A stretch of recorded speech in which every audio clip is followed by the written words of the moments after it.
Nica Libre, Oliva. Hey everybody, okay, this is Cigar Blog. Okay, so Nica Libre is kind of an odd duck because it seems to be a brand but also a collaborative event, or venture, shall we say, between several brands. I've seen Nica Libre Monte Cristo, Nica Libre Rocky Patel, Nica Libre Oliva. So, near as I can tell, it's basically just a collaboration thing. There is the... Was it Nica Libre or something else? I think it's in the Nica Libre Monte Cristo as well. I could have swore that it was Medianoche. It was either Nica Libre or Medianoche that was like focused on dark Maduro, borderline Oscuro wrappers.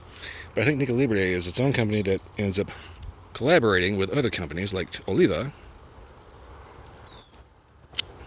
to do something. But anyway, that's pretty much what this is. It's the Nica Libre, but from, Oliva is somehow involved here, and I don't know how. I don't particularly care because I'm more interested in how it tastes.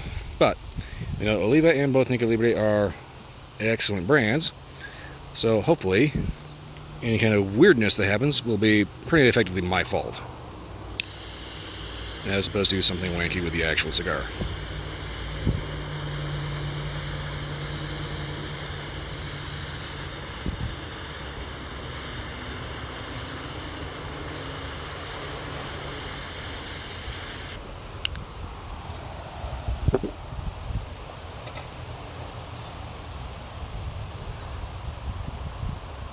So right off the bat, you get a very strong, nice, kind of cigar lounge kind of aroma with a little sweet.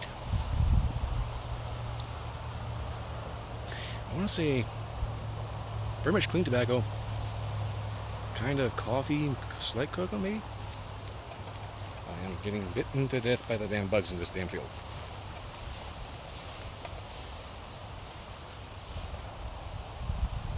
No spice, like peppery or anything like that, but there's something in here. It's kind of tasting a little Christmassy. Well, anyway, decent start. I'm going to get this down to the first inch and see what wakes up.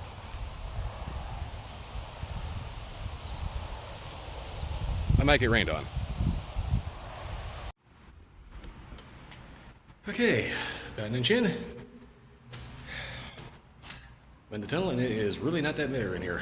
It's like 95 degrees out today. About an inch in, okay, so.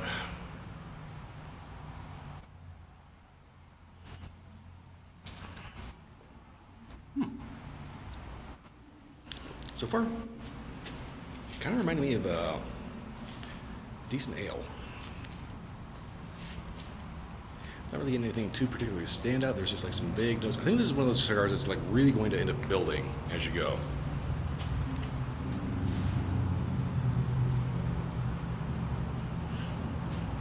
Yeah, Retro Hill has occasionally a little birdiness, a little campfire smoky.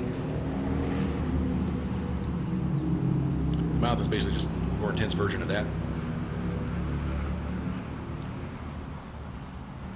There's a couple different things going on, and nothing's really standing out yet. There's just, it's kind of hard to put my kind of hard to pinpoint exactly what I'm getting.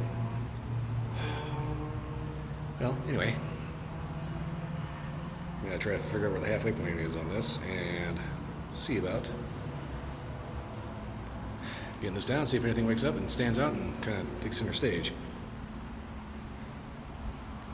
Alright, anyway, back to the halfway point, and I'm going to hopefully try not to melt in the freaking 95-degree heat. Also, there's like some serious doom and gloom blowing in, so hopefully this hot will not end up staying too long. Anyway, back to the halfway point. I actually figure out what I'm trying to get out of this. Okay, now I'm at the halfway point here. Figured I'd go ahead and run the risk of getting rained on, if you can see what's behind me. Anyway, flavors so far have been a little campfire smoky, pronounced baking spice, strong coffees, a little bit of cocoa, and if you let it linger a bit, a nice sweetness that hits you in the back of the throat. So far, kind of striking me like a good complex ale, or any good coffee and whiskey, so obviously that's what I personally would recommend pairing with. your favorite coffee, your favorite whiskey, your favorite ale, whatever. But yeah, as I said there long enough, the spices kind of mixed with the natural moisture of your mouth, kind of stand out a little bit more. But they linger a bit, and then that sweet note hits you. It's actually quite nice. I kind of had to move up here because there was like all kinds of biting flies down there, and yeah, you'd think that a little bit of smoke would cause them to kind of disperse a little bit. No, they go down and hit me on the ankles, bite me straight through the freaking sock. Need to invest in some quality bug spray. Anyway, I'm gonna go ahead and get this down to the nub and see if anything wakes up changes or does anything different.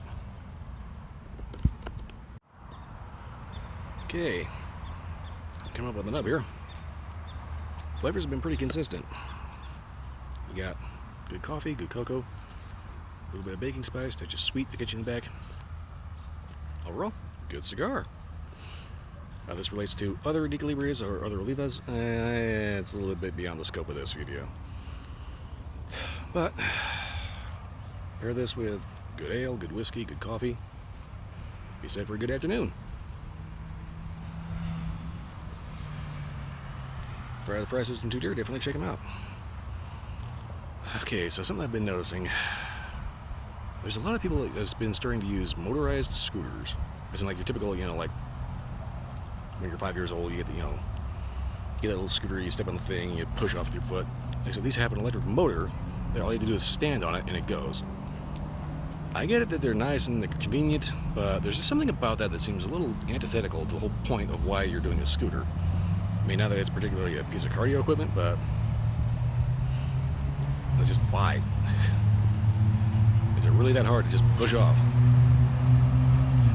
And I suppose if it's hot out, it's kind of nice, but just kind of weirds me out. I've seen 3 of them so far, and it's kind of bugging me, so that's just today. Somebody's walking down the hill. Anyway, I'm going to go ahead and wrap this up here. Like I said, flavors are good. If the price isn't too dear, check them out. And that's pretty much all I have to say. Excellent cigar, worth the money. I have a feeling I'm about to get rained on. Anyway, if you like this review or any other review, a little spice in the back of the throat. If you like this review or any other review, like, subscribe, leave a comment, let me know if you had a different experience. Beyond that, check out my Twitch channel Sunday to Friday night, 10 p.m. to 2 a.m. If you can't make it live, they will end up on YouTube eventually. I keep saying I'm going to put the link on the main page, but I keep forgetting to do it. It'll happen eventually, don't worry about it. Anyway, that's all I got for this one. I'll see you next time.